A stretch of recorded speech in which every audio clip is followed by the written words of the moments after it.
has not yet recovered from the severe effects of the pandemic, and yet another crisis is bringing suffering to the Filipino people, and that is the sharp increase in oil prices. The price of diesel today ranges from 70 to 100 pesos in different parts of the country. This is equivalent to net loss of income for small operators and public transport drivers, equivalent to up to 1,400 pesos per day or 25 US dollars. In addition, this is the largest increase in oil prices since the implementation of the Oil Deregulation Law in 1998. As a result, we expect the inflation to intensify. Meanwhile, the wages of the Filipino working people remained low and stagnant, with workers forced to accept flexible working conditions without enough protection and even lower pay than the legally mandated minimum wages.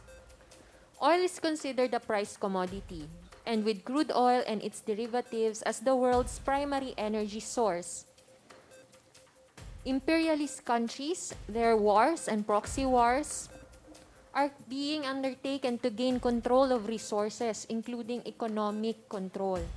And in the Philippines, that is why, like many Asian Pacific countries, we also suffer from imperialist plunder of our resources. When there is overpricing of oil, it can contribute to increase in joblessness, job losses, loss of livelihood, poverty, wages, severe hunger, and crisis. It can be seen that the current cause or the current abnormality in oil pricing is indeed what Lisa said earlier, the speculative trading. We sometimes call it the oil futures trading. Oil is traded between among monopoly financial capitalists who have full control on the prices of oil based on delivery dates and not on current prices. So actually, before oil is being mined from the underground, there is already a set price. When price of oil rises in the market, monopoly capitalists, big national, transnational corporations, and their counterparts in the Philippines do not take liability, the government does not regulate, and people are left to suffer, carry the burden of increased oil prices.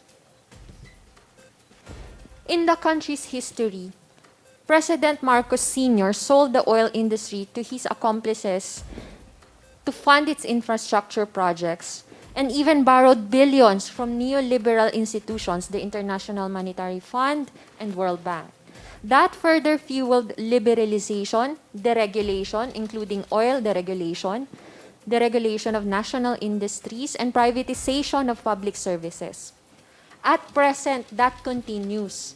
And one of the legacy of the Duterte administration is the train law, which imposed higher taxes on oil and oil products. The government has been clearly receiving demands from the people. For years, working people, informal workers, different representatives from various sectors have been calling to remove the tax imposed on oil. But the only response from the government, from the Department of Finance, is that no, it would result to 147 billions of pesos of losses from the government. However, what we see at present is that there are trillions and trillions of pesos available in the Philippine government funds, and the supposed generation of funds, only if if the rich are also paying their taxes, could generate even more funds to help poverty alleviation programs and support workers, including working poor and the women workers, if there are only enough subsidies and assistance provided to them, especially in these most difficult times of war and crisis. What are the concrete effects on the poor and marginalized?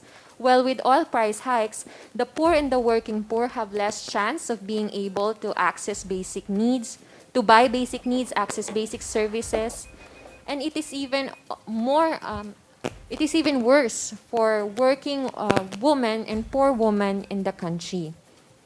Apart from the losses suffered by small operators and public transport drivers, because oil price and importation of parts of vehicles also happen simultaneously, local manufacturers, small-time operators are also affected. They shell out more compared to what they can earn or take home as their income. 90% of our industry in the country relies on oil. And most of the time, these fuels also price increases. For every peso increase in liter in the price of oil, this results to 1.1 to 1.2% monthly raise in inflation rate. And that results to one of the highest inflation rate this first half of the year, in May 2022, reaching up to 5.4%. Oil price hikes also impacts Filipino peasant, women farmers, and agricultural workers.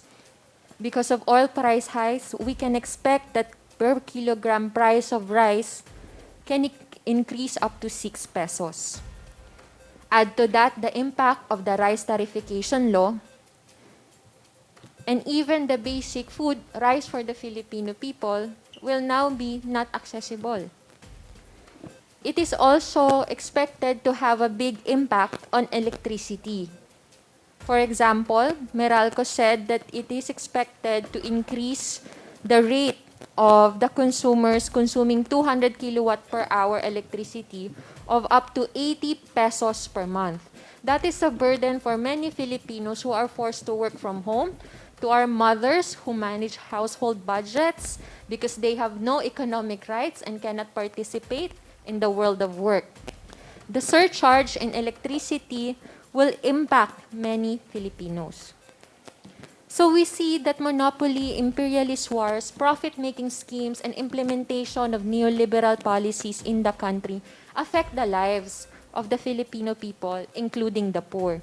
And we have to put an end to that. That is why today, we join the development workers, peace advocates, human rights defenders in Asia-Pacific and other parts of the world in urging Asian-Pacific governments, specifically in the Philippines, in pushing for the Marcos Jr. administration to listen to the demands of the marginalized sector, to consider the alternatives that is being proposed by the people, including the pro-people development agenda and the pro-Filipino trading system.